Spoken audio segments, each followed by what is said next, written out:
AIDS brings a response Fight from the against government. AIDS, the disease which claims life. Welcome to AIDS The Lost Voices with me, William Hampson, alongside the heartfelt diary of America's own Dave Patridge. Dave was diagnosed with AIDS in 1987. His diary, a regular fixture in Illinois' Herald and Review newspaper, sharing his journey of fear, hope and resilience, giving a voice to those often overlooked. Digits ready? Let's go.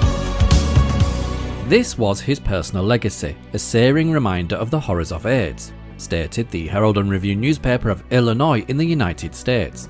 Yet, what good is a legacy if it remains unseen in the newspaper archives? To ensure that Dave Patridge's voice resonates beyond the confines of dusty newspaper pages, his poignant diary, penned under the alias Jacob, inspired by the character from Cage Aux Folles, serves as a powerful testament to his experiences. In the previous episode, Dave's diary opened a window into the harsh realities of his life post-diagnosis, revealing the emotional turmoil that accompanied his AIDS diagnosis at the age of 31. The situation intensified when his partner, Edward, received conflicting test results, ultimately leading to his own HIV-positive status. The weight of their diagnoses strained their relationship, culminating in Edward's departure from town, leaving Dave to grapple with isolation. As Dave began his AZT treatment, the transition from employment to reliance on welfare support illustrated the daunting challenges he must now navigate. Memories of friends and lovers lost to AIDS loomed large, and his battle with pneumonia and tuberculosis highlighted the fragility of his existence. Spending Christmas in the hospital served as a poignant reminder of his solitude and struggle, marking a significant period of loss and transformation in his life. Chapter 11, published on the 23rd of May, 1988. I don't worry about AIDS killing me. AIDS is not the killer. I'm worried about the illnesses I'm subjected to when I'm out in public. They are the killers that walk in when AIDS opens the door. Recently, when I saw my physician, Dr. James Wade III, I told him, "You may not be able to cure my condition, but I maybe can go into remission. Remission would mean everything comes to a halt and my condition doesn't worsen. I've decided I could live with that. We'll just have to wait and see if that happens. But if I do catch something, I feel like I'm stronger now than I was a month or two ago." Last week I had a routine physical that I have every month. I was pretty run down at my previous physical, but this time I must have been doing pretty good. Dr. Wade was very happy. My physical consisted of blood work, weight, checking for swollen lymph glands, listening to my chest, and checking other basic vital signs. My chest was normal, there was no tuberculosis activity or abnormal congestion. Nevertheless, I still take my tuberculosis medicine and will continue to take it for another month. My blood counts were within a reasonable range, and I've put on 9.5 pounds! Hey! I don't eat junk food, I only eat meat and potatoes. When I get the munchies, I have a milkshake. That's high-calorie stuff and I should be eating that stuff anyway. I'm still experimenting with Ensure, a high-calorie pudding or shake, but it's too expensive for me to buy. It's close to $2 per can. I told Dr. Wade I've changed my schedule for taking AZT, a life-prolonging drug. I don't get up in the middle of the night to take it every 4 hours around the clock. Instead, I take it when I first wake up and then every 4 hours during all my waking hours. He said it must be working. The day after my physical, I went to Decatur Memorial Hospital for another blood transfusion to boost my hemoglobin. I get 2 pints each time. It was the third transfusion I've had.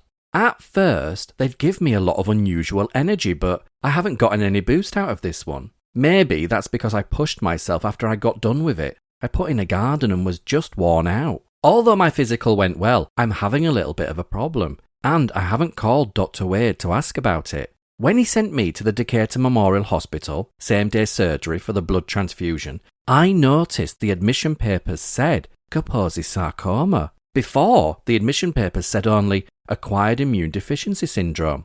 Dr. Wade has never mentioned anything about me having Kaposi's. It's got me wondering, is it a mistake? Or does he know something I don't? I have a couple of itty-bitty purple things on my legs, but he's seen them before and he didn't seem too concerned about them. I haven't asked him about it yet. I don't know if I want to. Bev had a spot tilled in her backyard and we put in a garden. Bev is a friend I met while I was in the hospital during Christmas. She read my journal, wrote to me and we met. When we started working in the garden, we used peat moss, cow manure and topsoil because the soil in the garden was worn out. I've been doing the majority of the actual gardening. I planted endive, leaf lettuce, sweet corn, peas, green beans, radishes, tomatoes, green peppers, winter onions and cantaloupe. I'm just getting ready to put in sunflowers and marigolds. The garden is a decent size. It's got a little bit of lots of things instead of masses of just one certain thing. It's a garden you can eat out of all the time. Bev and I are going to split the produce. I try to get to her house to work in the garden at least every other day. I've always enjoyed gardening. I don't do too bad except that I have a habit of overcrowding the plants. I had my gardening friend over for corned beef and cabbage. It was great. I just chowed down. But then the cabbage gave me gas and kept me up all night.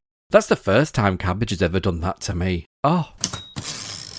I haven't heard from Edward, my long-time companion whom I broke up with last month, and I haven't tried to get in touch with him. I'm enjoying living alone. No regrets about our breakup. Like anybody, I get lonely from time to time. When I do housework. A friend says, "What are you going to do with yourself once you get things put where you want them?" I've even reorganised the clothes in my chest of drawers. All my socks are paired and everything's folded. And I've never done that in my life. In my last journal, I mentioned I was planning a rummage sale. I did alright, but I still have a lot of stuff left over, like a bookcase and clothes. And that cornet. I didn't get any offers for it.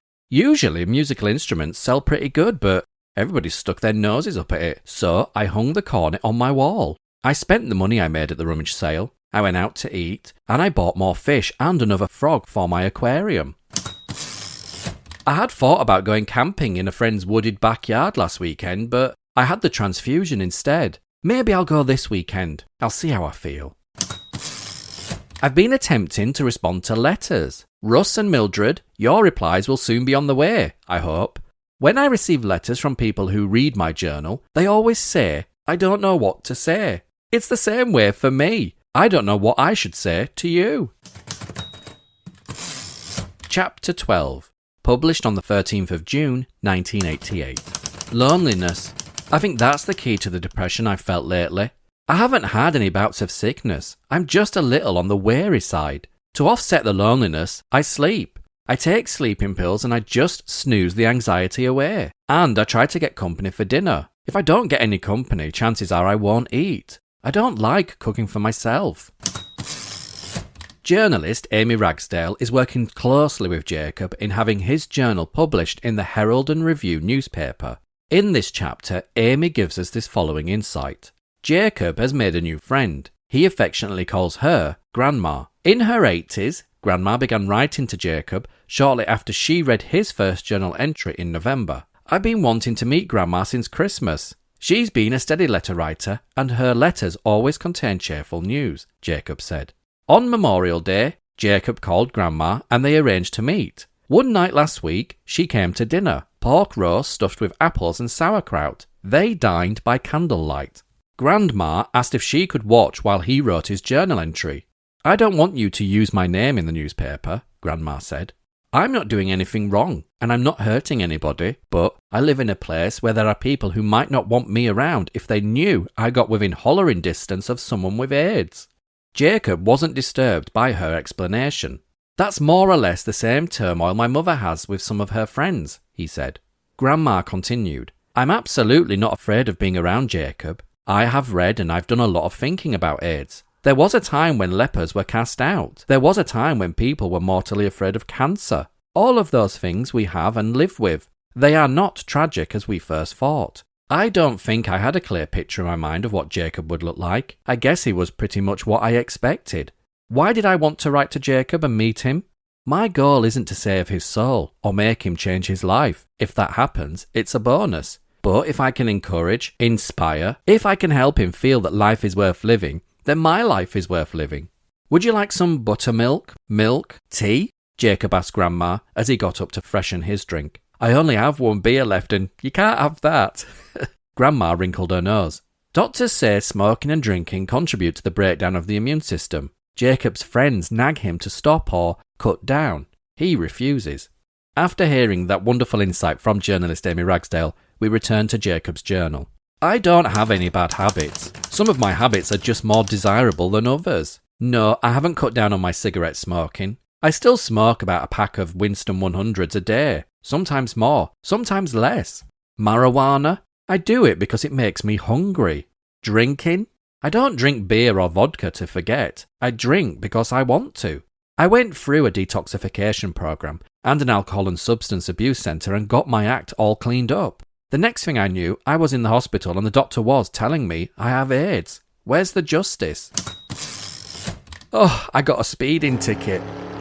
I was doing 41 in a 35-mile-per-hour zone. I was trying to get to a bathroom really quickly. I don't know how long the policeman was following me. He waited until I got into the parking lot of my apartment and then he turned on his lights. He told me my ticket would be $100 for speeding and driving on a suspended license. I haven't had a license for years.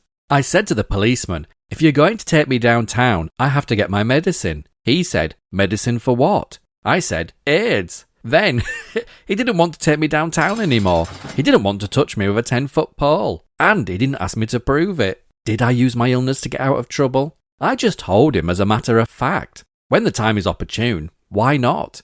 Besides, I wanted to see how he would react. Anyway, I will still have to pay a fine. I hope the judge is lenient. Some women are having a rummage sale next weekend to raise money to set up a trust fund. For me, I'm dumbfounded. They are friends of Bev, who wrote to me after reading my journal. I haven't even met most of the women. That's the real shocker. They're doing something for me and I don't even know who they are. As I understand it, I won't be able to spend the money on anything I want. The money will be to make sure things like my rent are paid if I go into the hospital. I'm afraid too much publicity might jinx the rummage sale. The women wonder if they should run an ad that says what the money will be used for, or if they should wait until the rummage sale is over and then say what it was for. They're kind of afraid if they say the sale is to benefit Jacob, nobody will come. My garden is doing fine, especially the weeds. I have peas, beans, sweet corn, cantaloupes, cucumbers, radishes and leaf lettuce growing. And I've still got a bunch of blank space that I haven't filled in yet. I haven't gotten anything out of the garden yet. It's too early. I get over to the garden about every other day. It gives me something to do.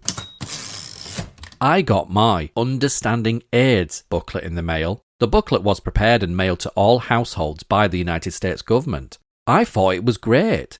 It confirmed the facts that have been publicised, but a lot of people don't believe. Just like the booklet says, AIDS is not that easy to get. Since the first chapter of my journal was published, I've gotten only 2 disturbing letters. The first concerned my, quote, mortal sin, end quote, of being homosexual.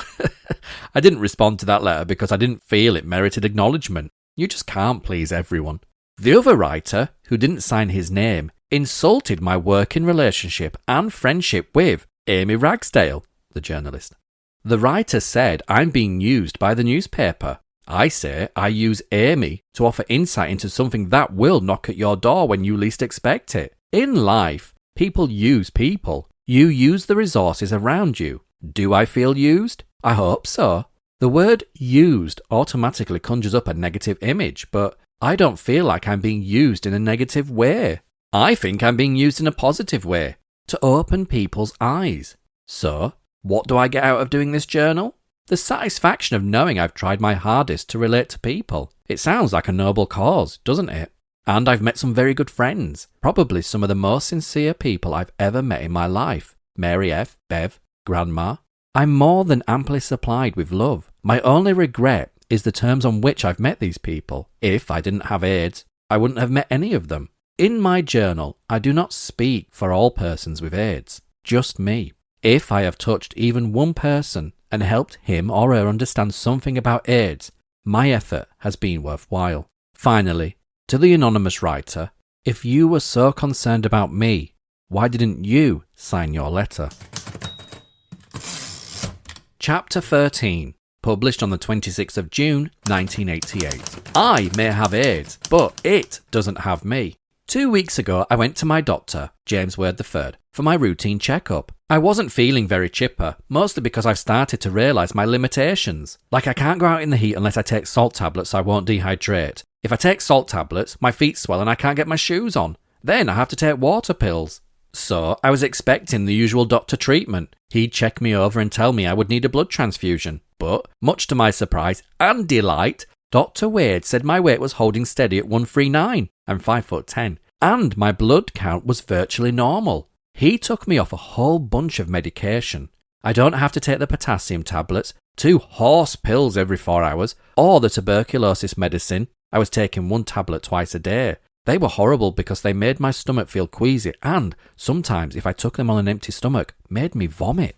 And since codeine is addictive, Dr. Wade said he would prefer that I not take any more of my painkillers, which I have to take instead of aspirin or Tylenol, which interfere with my other medications. I would say my upswing is the result of the emotional and spiritual support I've been getting from my new friends.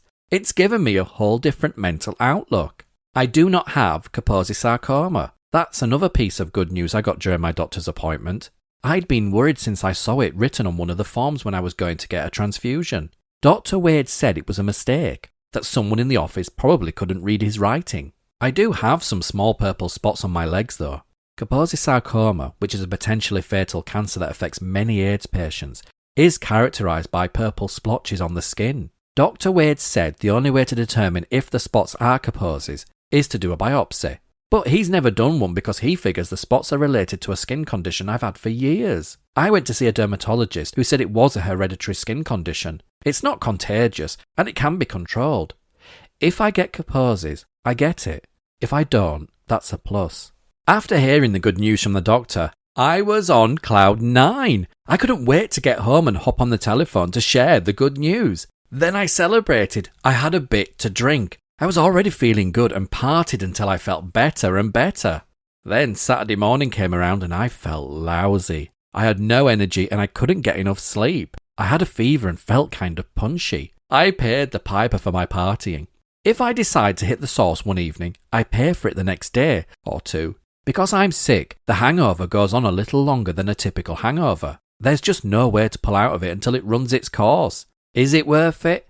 Sometimes yes, sometimes no. I don't go out and I don't have a lot of people to go out with. It takes a lot less money to party at home and you don't have to drive.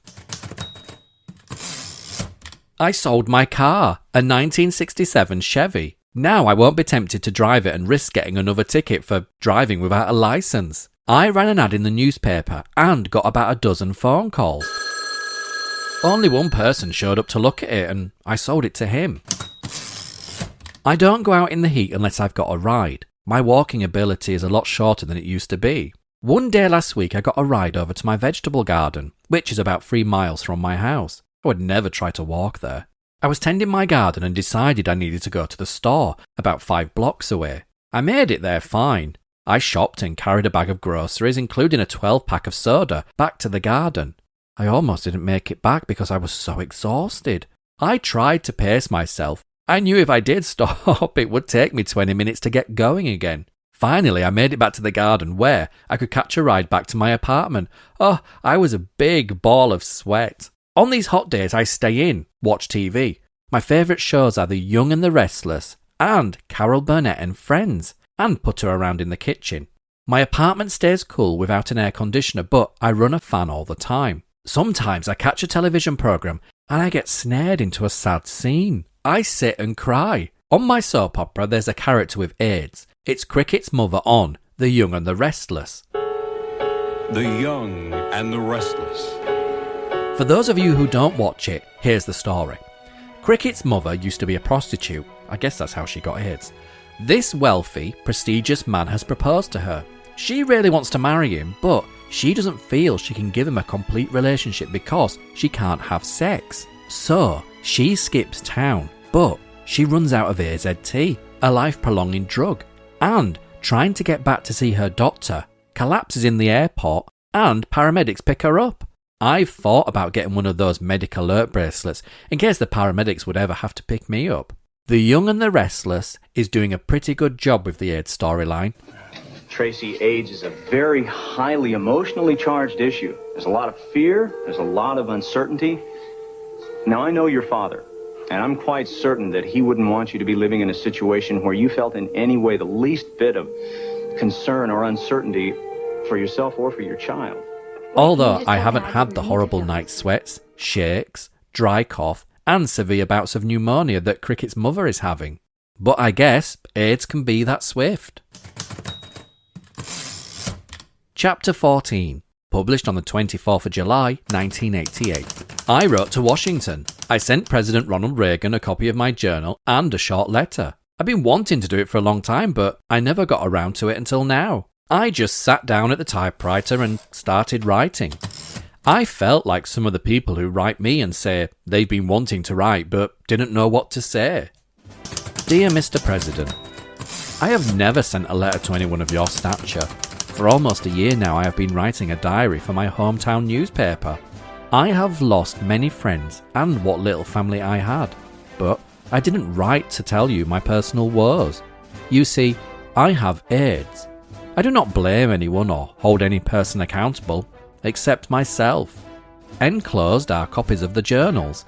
I know that you have people to read and answer your mail, but I hope you can take time to read at least one article. Sincerely, Jacob.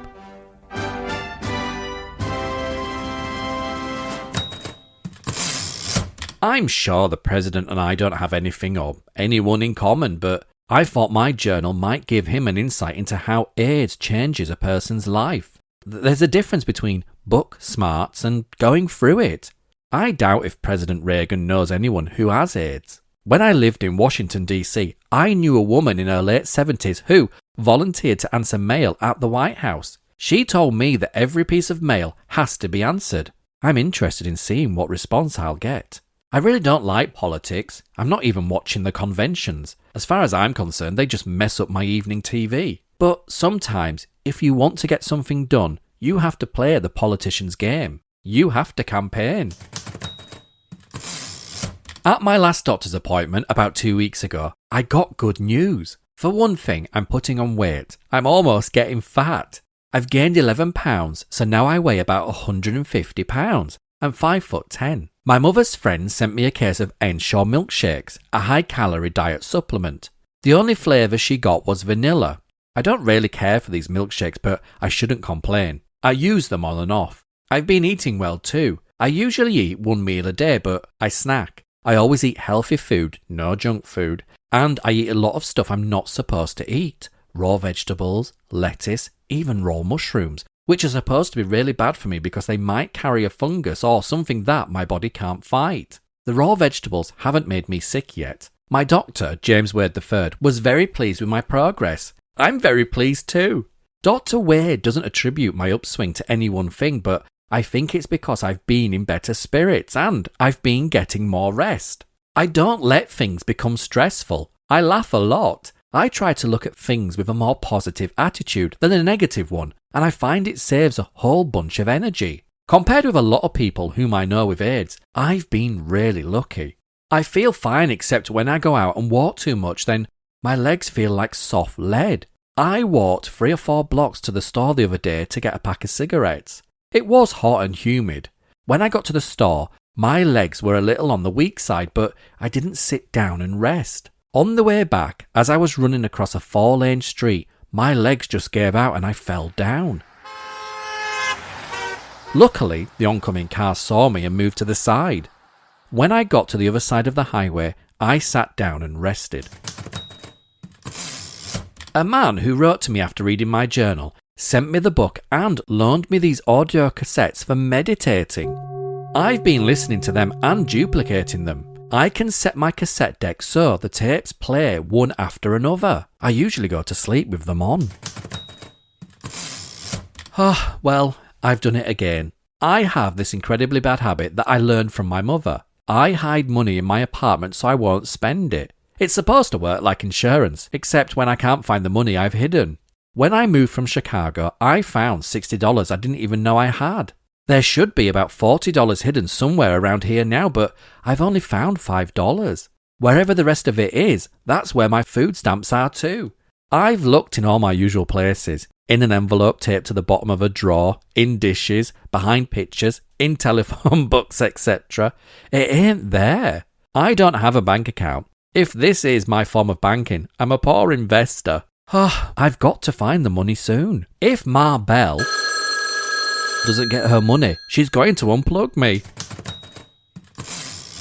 I went to court July the 7th for speeding and driving on a suspended licence. I wanted to plead guilty and just get it over with, but the people in front of me were getting large fines and jail sentences. I didn't relish that idea at all. So I asked for a public defender. I see him on August the 1st and go back to court on August the 9th. As bond, I had to give the court the $50 I got for selling my car. During the hearing, the judge asked me why I was collecting Social Security, and I told him, I have AIDS. He just kind of let it roll off, didn't really say anything about it. The upcoming court appearance is on my mind, but I'm not going to worry about it until further down the road.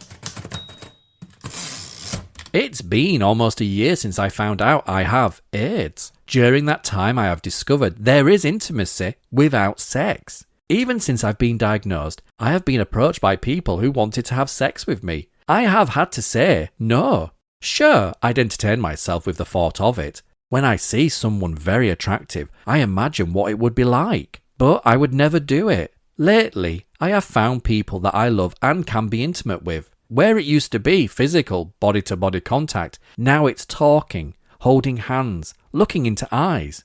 Brains and souls can touch too.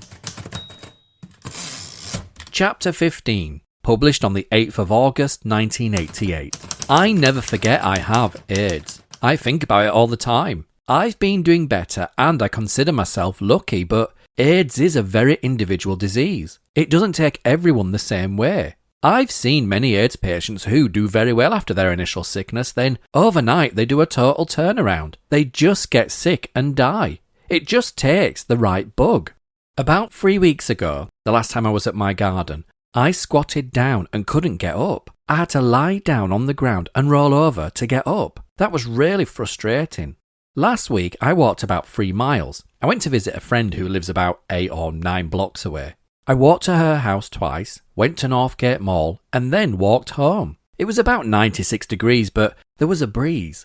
The next day, my legs were worn out, really tired and crampy. I've heard people say that leg weakness is one of the first physical signs that AIDS is attacking the body so that it doesn't hold up the way it used to. I did a little experiment with my potassium tablets. Potassium strengthens your nerve connections by acting like a conductor for messages from your brain. I found that if I take a couple of potassium tablets along with a salt tablet, it keeps my legs from getting so weak. The last time I went to the currency exchange to cash my Social Security check, a couple of guys said they wished they had a check the size of mine. My check was for about $200 while they had small public aid checks. I wanted to say, I would gladly give you my money if we could change places. While journalist and friend Amy Ragsdale is with Jacob at his home collecting his journal, she shares the following insight. Jacob settled on the couch, clutching a handful of 8x10 photographs he found while going through a box of memorabilia. Look, he said, holding up a picture of a clean-shaven 18-year-old wearing a blue shirt and tie. This is the way I want to be remembered, he said. He turns to the next photo. It's a robust 20-year-old nude reclining on a couch. I've changed a little bit, he said. Most people wouldn't even recognise this is me. I was a sexy devil. Jacob, in his journal, goes on to write, I haven't heard from President Reagan yet, after sending him copies of my journal entries 2 weeks ago, but I have been organising my files and answering letters that I've gotten from people who have read my journal. One woman volunteered to help. We took the letters I've received, at least 100, and filed them according to the month they arrived. On each envelope, I wrote the date I answered the letter. I intend to write back to everyone who asks me. Almost all the mail has a return address. I don't know if that's a sign for me to write back or if that's just mail etiquette. A lot of times I just write to thank people for sending me a letter, but some people still write to ask me medical questions like, can you get AIDS from kissing or hugging? Those questions are answered in the news constantly, but I think people are looking for a second opinion. Maybe they think I'm an expert because I have AIDS. Remember, I am a patient, not a doctor. If you question whether you've been exposed to the AIDS virus, get a test. I'm pretty disgusted with my garden because it's overgrown with weeds. The other day I pulled out what I thought was a weed and got a green pepper plant. Out of 4 pepper plants, only one's produced anything, a half of a green pepper, and it was rotten. My sweet corn plants are about as big around as your pinky. They're about 13 inches tall, and the stuff had the audacity to pop tassels. I do have truckloads of tomatoes, though. I went to see the public defender earlier this week, before my court appearance for speeding and driving on a suspended licence. The meeting with the public defender went really well. He's a nice man. He didn't see any big problems with my case. I'll find out next week when I go back to court. I don't think they'll want me behind bars because of my condition, so I'll probably get a fine. My trust fund has grown. The initial deposit after the rummage sale, held on my behalf, was $30. A few other donations have brought the balance up to $65. I hope donations are accompanied by notes so I can thank you. There's a loving older person I've met. She wrote to me after reading my journal. She got me to promise I wouldn't buy any more vodka. Within the last few days, I've had several opportunities and the money to buy a bottle. I haven't. I read a classified ad in the newspaper about someone wanting to form a gay support group in Decatur. That is a great idea, but there is one big problem. Local people won't participate because they figure they'd be exposed, and they fear repercussions like losing their jobs. We've tried it before, had a massive gay people gather, and bad things have happened. Tyres were slashed, antenna broken, people beat up in alleys. People think the stuff they see on television is fiction, but there's a lot of reality to it. Having a support group would take an enormous amount of trust, goodwill, and keeping the lip buttoned. Even gays who are out of the closet seem to make a sport of stabbing each other in the back. They talk behind each other's backs, continually stirring up distrust. For instance, I have heard that several gay people, even some AIDS patients, don't like me writing this journal. Some feel it's an infringement of their privacy. Others are jealous that I have the opportunity to do these journals and they don't. Perhaps they think they're better equipped, because they're older or because they think they know more than I do. In larger cities, there are different types of gay groups. Enough you can pick the group you want to be with. In this city, if you can't bring all the gays together, you're not going to have much of a group at all. In my last journal, I referred to a woman I knew who worked at the White House when I lived in Washington, D.C. She didn't understand why homosexuals wanted to be called gay, considering the emotional trauma associated with living as a minority group. She would say, "Gay? What's so gay about it?" Pretty profound. I'm going on a short vacation. Maybe, if there's a break in the weather, I'll go fishing. I have definite plans to do some roller skating, even though it will probably make my legs tired, and take in a few movies. I might even leave town for a while, maybe go up to Chicago and look up some of my old haunts. If there is some place I could get to easily, I'd like to do some volunteer work to take up some of my time. Maybe I could cook, help in a pantry, wash dishes. I figure if I'm helpful now, while I'm able, maybe people will be helpful to me when I'm not able. What goes around comes around. Chapter 16, published on the 12th of September 1988. I'm still kicking! I was diagnosed with AIDS on August the 3rd, 1987. During the last year, there have been a couple of times that my depression was so severe I had attempted suicide. Each time I awoke. Thankful it didn't work. I'll never try it again. I don't think it's worth it. God won't take you until it's your time. I was actually looking forward to my doctor's appointment last week. I had a 3.5-hour wait, but when I finally got to see Dr. James Wade III, everything went smoothly. He showed me a printout of all my blood work, test results from when I was first diagnosed compared to now. They look night and day. Dr. Wade said my blood counts are where they should be. I've been continually doing better for the last 4 months. One of the side effects of AZT is enlargement of the liver. Sometimes the AZT and the liver even combat one another. There's no sign of liver problems though. My liver is happier than it's ever been. I've gained another pound too. That brings me up to almost 160. My weight had dropped to 130. I don't have any of the nausea, diarrhea, fever, all of those things that kept life entertaining, like I had when I was first diagnosed. If I don't drink too much, I don't have much fatigue. Even with the dumb things I do, smoking and drinking, the old body snaps back. I heard that people who are diagnosed and start getting AZT early see more benefits. I've been taking it since November. I think it's helped me spring back. Could it be my AIDS has been put on hold? Now my problem is a bad tooth. It's been hurting since last weekend. I don't like dentists, so I don't go unless I absolutely have to. I have to. So my friend Mary Francis, who has a one-woman ministry to AIDS patients, told me to contact the Mason County Health Department for the name of a dentist who will work on AIDS patients. The people at the health department were very helpful. They gave me one name. I don't think I should print the name of the dentist because he may not want this to be publicly known, but if you have AIDS and need a dentist, call the health department. When I called the dentist, I followed the health department's instructions and said I was virulent. That means infectious, even though it sounds like something between viral and venereal, which are two entirely different things. The dentist receptionist said, "That's fine," and made an appointment for me. This dentist does not accept a public aid medical card, but his receptionist said they'd help me make payment arrangements. I got a letter signed, "Not a reader by choice." The writer thought I was out for sympathy. He said he was tired of reading my journals. Unless he is getting his arm twisted, I assume he makes the decision whether to read my journal. It's sort of like watching TV or a movie. You make the choice, no one else.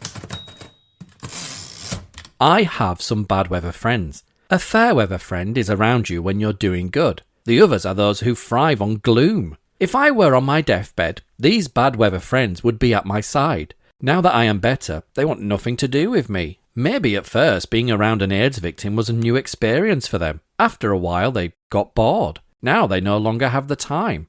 It makes me sad. When I first told my parents about having AIDS, I hoped they would readily accept it. When it didn't happen, I struck out. I felt hurt and I did anything possible to hurt them back. Now our relationship is fragile, like walking on eggshells. Sometimes I'm afraid I say too much to my parents.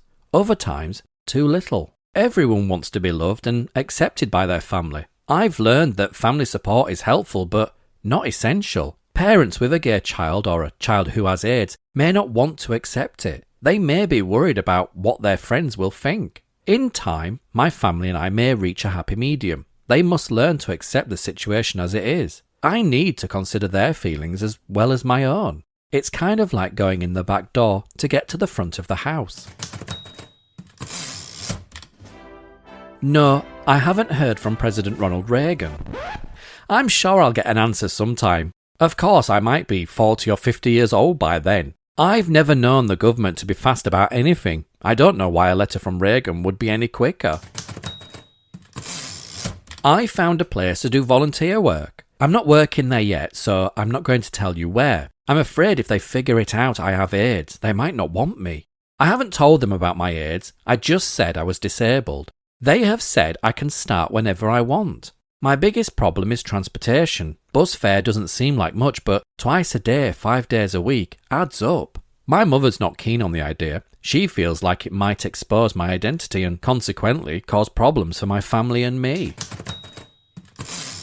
There's nothing better than a picnic at the beginning of fall. Wouldn't it be nice to have one? A potluck at a park for people with AIDS and people concerned about AIDS in our community. Not to point fingers at AIDS patients, but to bring people together who care, who are looking for understanding and education. Maybe the AIDS Task Force or Red Cross could help. I know proper authorities would have to be involved in case there were problems. I've mentioned this to a couple of people and they've been interested. It won't be an easy cake to bake. There might be problems. Some people might be worried about showing up because others would think they have AIDS or are HIV positive. There might be troublemakers or harassment. An AIDS picnic could be a nightmare, but the good thing about nightmares is that you do wake up. Would you come? Chapter 17, published on the 2nd of October, 1988. I've made a 180-degree turn. After living my entire adult life as a homosexual, something has happened that I would never have dreamed. I've met a woman I can love and who I know loves me. She was a reader who contacted me a couple of months ago. For now, I'm not mentioning her name because her friends and associates need a chance to get used to the idea. Already, some of her friends have turned away from her because of me. Whatever length of time I have to live, I'm going to spend with this woman. We have absolutely no secrets from each other. I'm feeling things that I've never felt. My senses have been rattled. Yes, we have romance, but we both know the limitations and they are respected. I will not gamble with her health, and she understands. I never thought this would be possible, but it feels right. Is our relationship just fulfilling a need for companionship? I don't think so. I have other friends and people who care. I love them and I know they love me, but this is different, a totally different wavelength. I've never met anyone who enjoys doing as many of the same things as I enjoy. Camping, travelling, cooking, watching over each other. There's an electricity in the air. It's exciting, fun. The dentist took x-rays of where I was having a toothache and found 3 bad teeth that needed to be pulled. He also found an impacted tooth, one that never came up. The impacted tooth was wedging between 2 of the 3 bad teeth, and that's where the pain was. The dentist pulled all 4 teeth, and he did it while I was awake, under Novocaine. I asked about being put to sleep, but he said he would try it with me awake first. The procedure would be cheaper if I didn't have to be put to sleep, he said. I'm squeamish when it comes to dentists, but there was no pain. My dentist's slogan is, "We cater to cowards." Before the dental work, I had unexplained headaches. Now I don't have headaches anymore. 5 days after having my teeth pulled, I went back to the dentist because I was having pain. After he took an x-ray of my entire mouth, we decided that the rest of my teeth should come out. My entire lower jaw is full of infection. He wants $500 down. Pulling the remaining 22 teeth and making my dentures will run around $3,500. I don't know how I will come up with the money, but I want to have it done. I knew my teeth were in bad shape. I just didn't realise how bad. Already with 4 teeth pulled, there's been much relief. Once the infection in my gums is removed, I think my health will improve because my body won't have to waste its time fighting that infection. I had my dentist call a pharmacy at Kroger in Brentwood Village for my painkillers and penicillin. Kroger's had run an advertisement saying you get $5 of free food with any new or transferred prescription. I wanted the $5 of food. Every little bit helps. But when I went to pick up my prescriptions and the food, they said the offer didn't apply because I was paying with public aid. If I'd known that, I'd have stuck with the pharmacy where I get my other prescriptions. No news from the White House. I haven't had a drink of alcohol since September the 22nd. My girlfriend convinced me to stop because she has been around alcoholics before and knows what it can be like.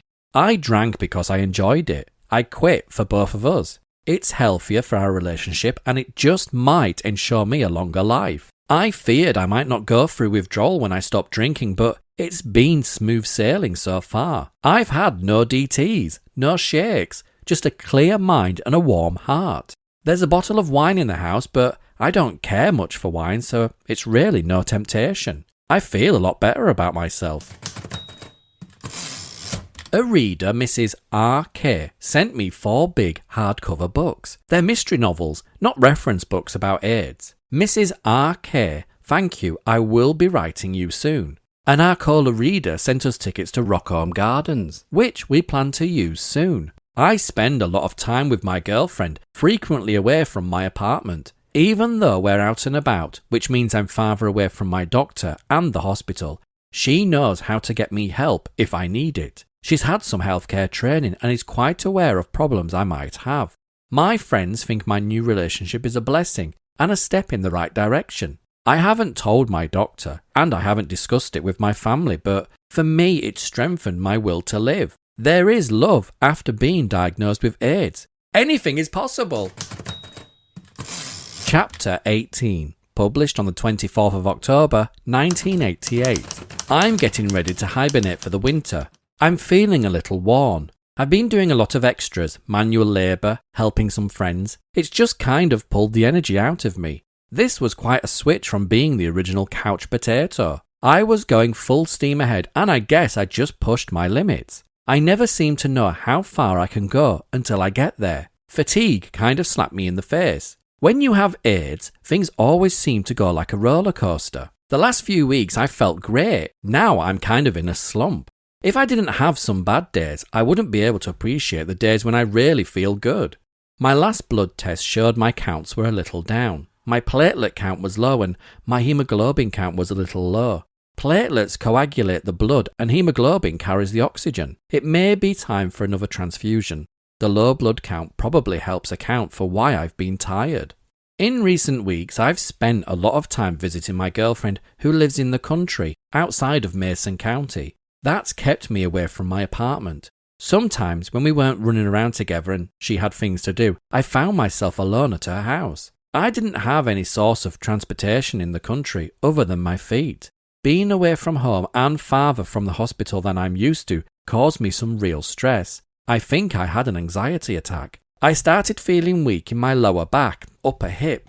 It felt like a headache down there. That's a sign it's time for me to take it easy. I don't tell people much about the physical pain I feel. When I do, people worry and try to mother me. When the weather gets bad, I'll be better off closer to the hospital, so I decided to return home. My apartment suffered while I was gone. It looks like someone was here for 5 minutes and left. I've had to settle myself down and clean up the mess. How are things going with my girlfriend? The relationship is moving along, but I feel like an old farm combine that needs some adjustments. I guess I'd just grown used to being alone. I never lived alone before a few months ago, but in that short time, I grew rather accustomed to it. Then, here came another person. And this is the first time I've ever dealt closely with a woman. It's totally different from any experience I've had before. Women think so differently from men. Their thought process is entirely different. My upper teeth get pulled this week.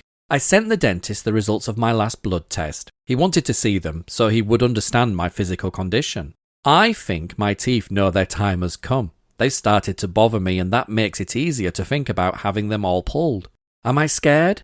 My biggest concern is being grouchy with anyone who's around me afterward. I don't expect pain. When the dentist pulled my 3 other teeth, I had no idea when he was even done. I just heard a few funny noises and it was all over. We even carried on a conversation when he was doing it. After a certain amount of healing, probably 3 to 4 weeks, my lower teeth will be pulled. Having it done on 2 different days will keep me from having my mouth totally out of commission at once. Impressions have already been made to match my dentures to the teeth I have now. I guess I'll get them soon after my teeth are pulled. I wonder what it's going to be like without any upper teeth. I think I might look like a muppet. I hope I'm not walking around with no teeth for weeks, but I've developed a taste for cottage cheese and milkshakes, just in case. I get a little down and a little depressed, but not to the point that I did before. A year ago, if I felt the way I feel now, drained and out of control over most everything in my life, I would have been ready for someone to close the coffin lid. Every little thing bothered me so much in the beginning. I know feeling bad shouldn't surprise me now. I'm drinking a little bit again. No hard liquor, but I've decided that a few beers a day won't hurt me. I've been doing it for years. I enjoy it. If I'd seen some kind of progress from not drinking, it would be different. And I still smoke some marijuana. Although I did try stop drinking, I never did stop using pot. Marijuana makes me hungry. Works like a charm. I normally eat 1 meal a day. That's the way I've always been, but now I'm supposed to have a mass calorie intake. Your body burns more calories when it's not well. If I don't have an appetite, I won't eat, and pot gives me a ravenous appetite.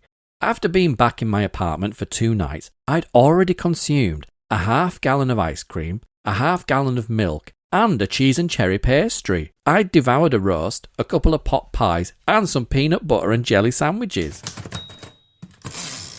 A Herald and Review reader sent me some information on a hydrogen peroxide therapy being used to treat AIDS in Germany. According to the literature, there is a 90% recovery rate among AIDS patients. It's totally unheard of in the United States. Some people think that's because it's cheap and doctors couldn't make a lot of money off of it. I'm going to give it a try. I'll let you know how it works. I haven't told my physician, Dr. James Wade III, yet, but I've made photocopies of the pamphlets to take to him. My girlfriend and I made a couple of visits to Rockhome Gardens. It was much prettier at the beginning of the season than it is now. I kind of dread winter. It means I have to take extra precautions when I walk to the store because the cold, dry air really aggravates my lungs. When I wrote about trying to find a dentist, I didn't do it to get money. I did it because finding a dentist and finding the money for my dental work were problems that, as an AIDS patient, I had to face. I also did it to point out that AIDS patients have a responsibility to alert dentists about their condition. Someone once told me that telling doctors and nurses you have AIDS might limit the care you get. It might, but I would rather know that I encourage them to take the proper precautions. As I mentioned before, getting my teeth pulled and my dentures made will cost about $3,500. Trying to raise the money, I left numerous messages at the United Way, but no one has returned my telephone calls yet. Hunting through social services agencies, I didn't find any help. However, I have received some gifts of money in the mail from readers wanting to help me. I really never expected people to send me money. Most of the gifts have been anonymous, so I have no way of sending you a personal response. Whoever you are, thank you. Chapter 19, published on the 13th of November 1988. All I want for Christmas is my 2 front teeth and a long enough life to enjoy them. My oral surgery is over. My teeth have been pulled and my health is good.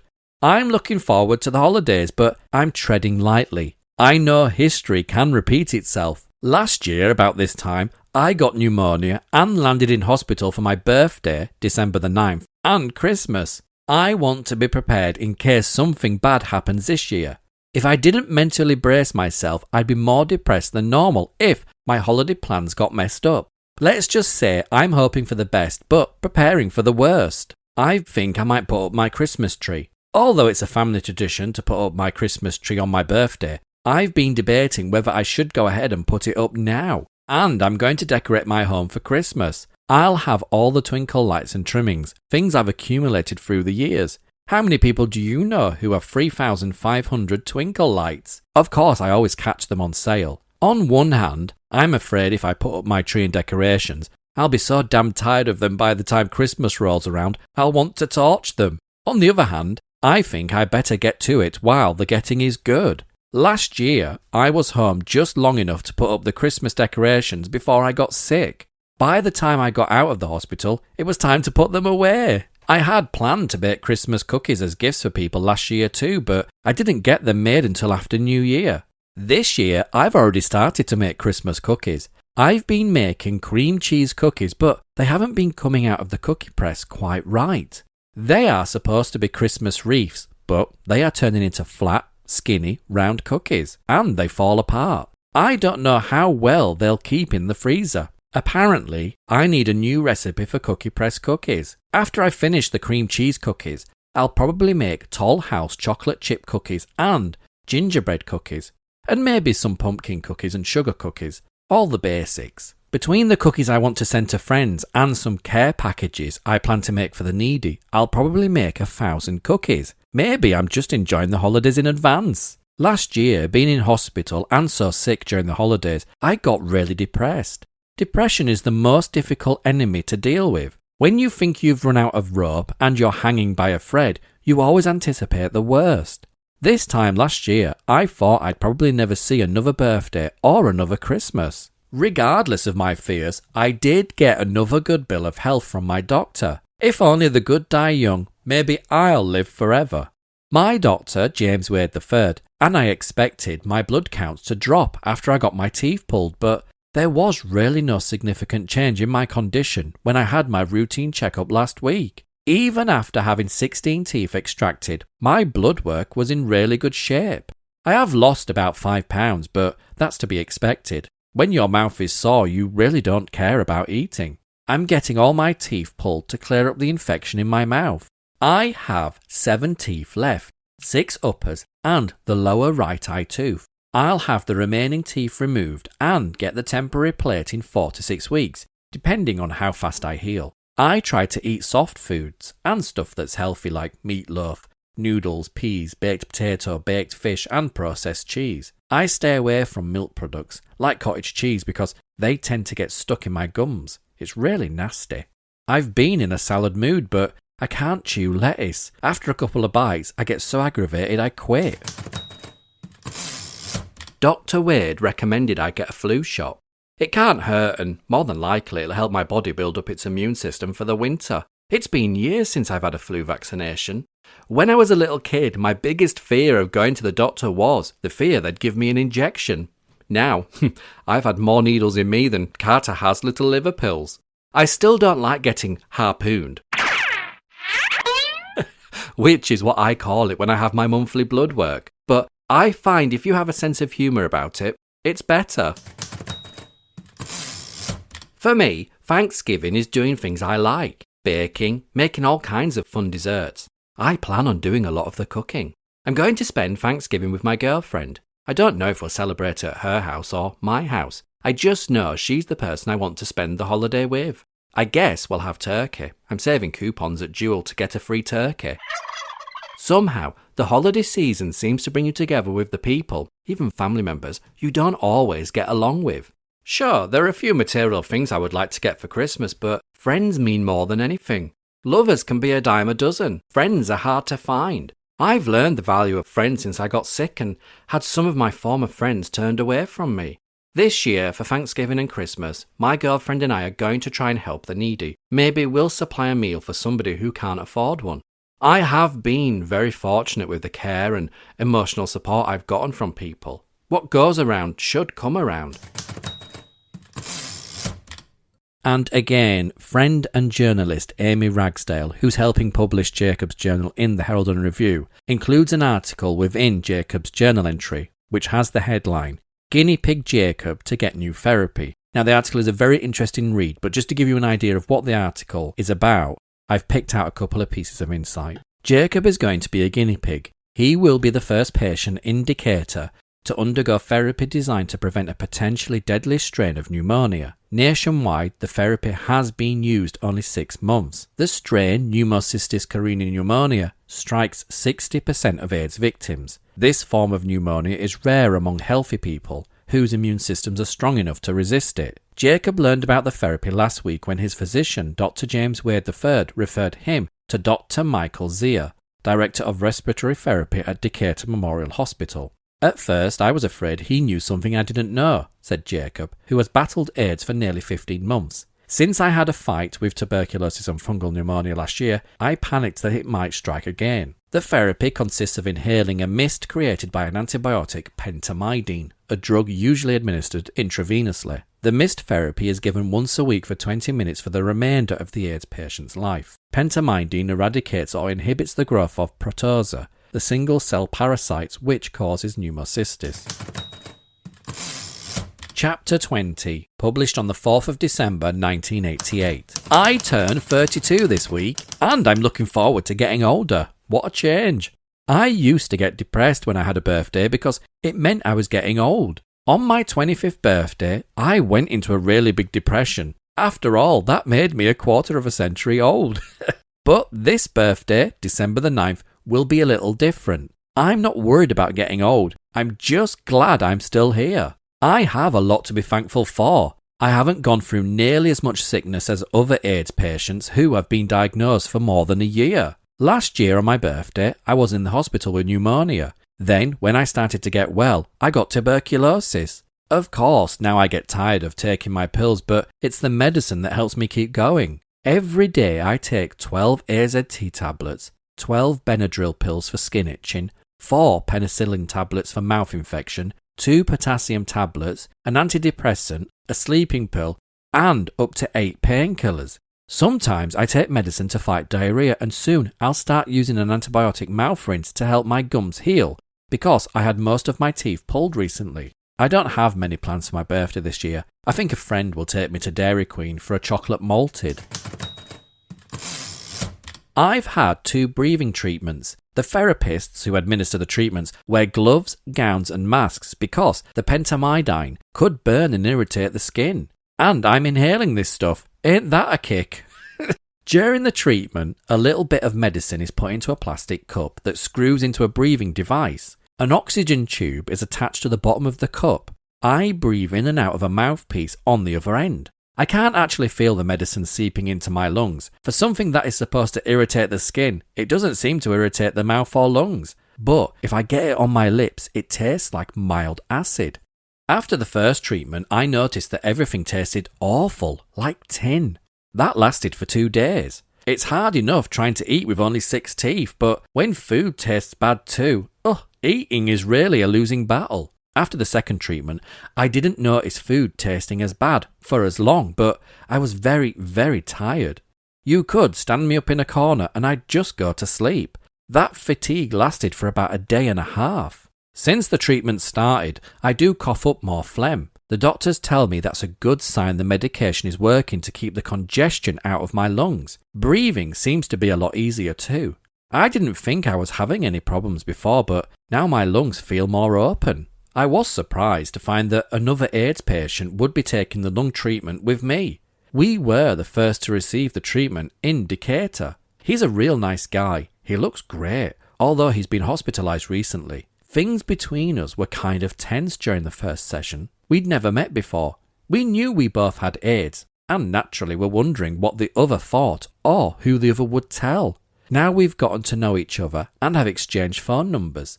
Each lung treatment lasts 30 to 40 minutes. I take a break in the middle for a drink of water or orange juice because the treatment makes my mouth dry. During the first session, both of us receiving treatment sat in silence. The therapists chatted together and sometimes they'd ask us a question. We'd have to gesture our answers because we had tubes in our mouths. The second time, the therapist brought a radio for us to listen to. Next time, we're hoping for a television.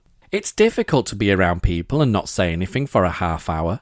I'm going to have to quit smoking. If you're taking a lung treatment, it doesn't make much sense to smoke cigarettes. I'm a little frightened of trying to quit. I don't need stress. Other than being a little tired, I feel fine. I had to have the dentist pull one more tooth, bring me down to 6.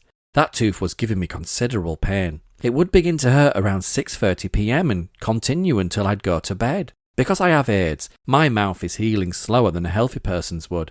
I'm hoping by New Year to have my lower dentures.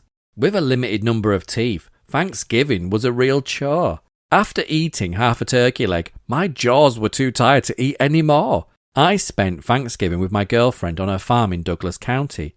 I baked an 8.5-pound turkey. Thanks to readers who sent dual saver stamps, I was able to get my turkey free. We had sausage dressing, oyster dressing, mashed sweet potatoes baked in orange rinds, mashed potatoes with giblet gravy, and pumpkin pie. Since we only had 2 people eating dinner, we had lots of leftovers. I plan to make turkey salad. It's easy to chew. I've been baking Christmas cookies again. 2 readers sent me sugar cookie recipes for my cookie press. I've tried all 3. They're real good. Thanks. Christmas has arrived in my apartment. Several days before Thanksgiving, I put up the Christmas tree. I stayed up until 4 or 5 a.m. setting it up and stringing it with lights. The next day a friend helped me decorate it with ornaments. I made the mistake of getting real pine roping to put around the fireplace mantle and pictures. It's pretty now, but before Christmas I'll have to take it down and throw it away because it'll be so dry. One spark and it would go puff. Still no response from President Ronald Reagan. I wrote to Reagan in July and sent him copies of my journal. I thought I'd get an answer, but I have not heard anything. Maybe one of his aides took a peek at it and decided they were getting enough mail and it wasn't important enough for him to answer. Maybe it was too political. I guess I shouldn't give up yet. He's got about a month left to answer before he leaves office. It's going to be a small, quiet Christmas. Weather permitting, I'll have a couple of friends over for Christmas and New Year's. Since I had turkey for Thanksgiving, I'll probably have ham. Now that the weather's turned to winter, I won't be going out to the farm at all. Besides, my girlfriend and I are parting ways. We're different. We didn't really make a harmonious match. It was interesting being with a woman. I guess I don't consider myself gay or heterosexual. Either one is an act, and my curtain's been closed. In the next episode, Dave makes a poignant journey to New York City. Dave hears the reality that more of his friends have succumbed to AIDS-related complications, and amidst this emotional backdrop, Dave grapples with his determination to quit smoking once more. And as Dave battles the physical reminders of his illness, he notices an unsettling weight loss and hears the results of a biopsy for Kaposi sarcoma. And could romance be on the cards once more with a man living with AIDS in North Carolina? You can check out and read all the newspaper articles mentioned in this episode, along with extra snippets of information, on the Extra T blog. You can find the link in the show notes. If you've enjoyed this episode, then don't forget to like, share and subscribe. Until the next episode, you can find me on Instagram at The Lost Boys of Soho.